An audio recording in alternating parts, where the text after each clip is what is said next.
Bonjour, bienvenue dans le cours Les nombres relatifs. Alors aujourd'hui, une nouveauté, une très grosse nouveauté, une très grande nouveauté, puisque nous allons découvrir toute une partie des nombres qu'on ne connaissait pas encore. Vous savez que les nombres sont organisés par famille, et bien aujourd'hui, nouvelle famille, les nombres relatifs. Alors, résumons un peu tout ce qu'on connaît. Quand on était petit, on a appris à compter. Donc, on a appris les entiers naturels. Alors, c'est pas un effet de style, cette double barre là, c'est véritablement comme ça que ça s'écrit. Ce symbole ici, n avec la double barre, symbolise l'ensemble des entiers naturels. Et puis ensuite, on a vu d'autres nombres, comme par exemple les nombres décimaux, d'accord, donc des nombres à virgule avec une partie entière et une partie décimale. On a entreaperçu aussi les fractions, etc. etc.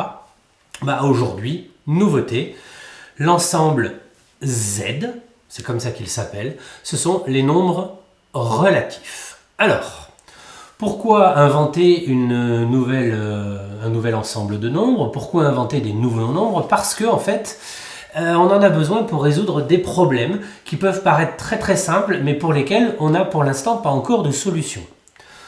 Petite opération à trous, 5 plus quelque chose égale 8, 7 plus quelque chose égale 11, et 9 plus quelque chose égale 20.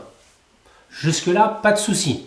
On va pouvoir ici trouver que 5 plus 3, ça fait 8, que 7 plus 4, ça fait 11, et que 9 plus 11, ça fait 20. Pas de problème. Mais il y a des opérations qui, pour l'instant, n'ont pas de solution. Puisque nous n'avons pas encore les nombres relatifs. Donc si par exemple j'écris ces opérations-là, 5 plus quelque chose égale 0, 7 plus quelque chose égale 3, 9 plus quelque chose égale 2, nous n'avons pas de nombre à mettre ici, dans les trous, pour que ça fonctionne. Justement, on va avoir besoin des nombres relatifs. Alors, pourquoi est-ce que pour l'instant ça ne marche pas? Parce qu'on a 5 plus quelque chose égale 0.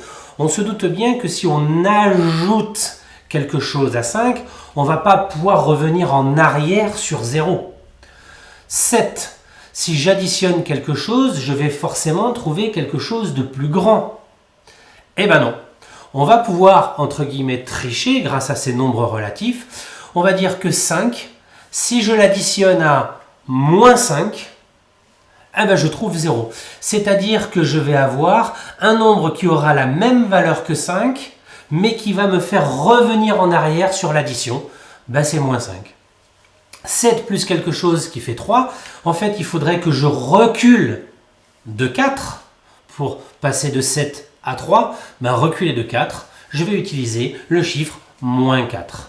9, il faut que je recule pour arriver à 2. Il faut que je recule de combien? De 7, donc moins 7. C'est cette idée que normalement, quand on additionne, on ne fait que avancer, qu'on est en train de contrer avec cette idée de nombre négatif.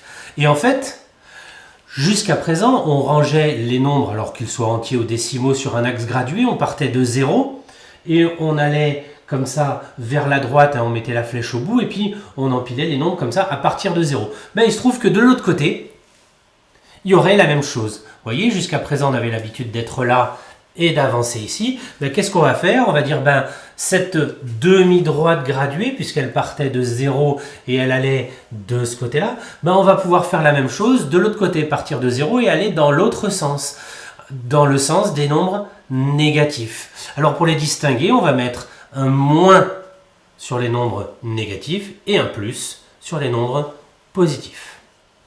Quelques petits éléments de vocabulaire quand même pour être sûr qu'on comprend bien et pas faire n'importe quoi. Alors, c'est parti. C'est très simple, il n'y a pas de choses qui révolutionnent, mais au moins comme ça on pose les éléments de vocabulaire et on est sûr de ce qu'on dit.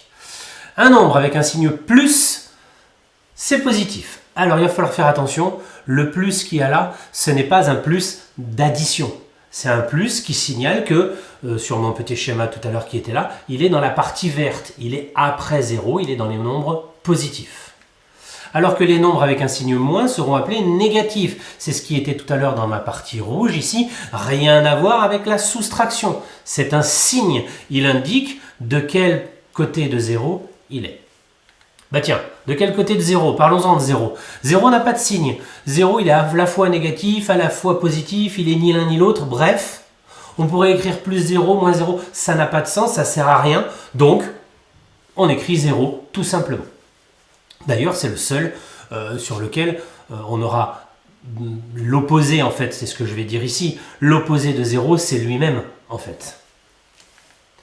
Et des nombres opposés, ce seront la même valeur, mais simplement pas le même signe.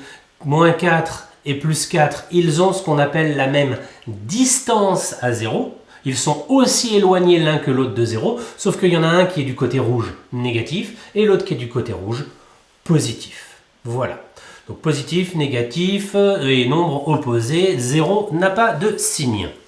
Alors, petit résumé de cette nouvelle découverte des nombres relatifs. À la fin de la leçon, qu'est-ce que je dois savoir? Je connais les nombres relatifs, je sais ce que c'est, j'arrive à en repérer.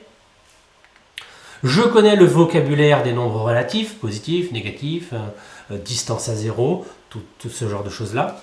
Et pour terminer, j'utilise les relatifs dans des situations parce que nous allons voir, bien entendu, qu'on peut les utiliser, alors comme on a vu, pour remplir des opérations à trous qui n'avaient pas de solution avant. Mais on ne va pas se mentir, les nombres relatifs, vous les utilisiez déjà en fait. Parce que quand vous utilisez la température, par exemple, quand il fait moins 5, vous avez bien cette idée que c'est en dessous de 0. Et moins 5, c'est bien un nombre négatif.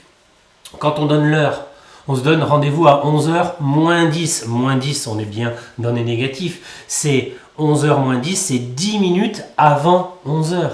Donc c'est 11h moins 10 minutes. Voilà en ce qui concerne les nombres relatifs. On fait bien attention à bien apprendre tout le vocabulaire. Moi, sur ce, je vous souhaite une bonne continuation, un bon courage et je vous dis à bientôt.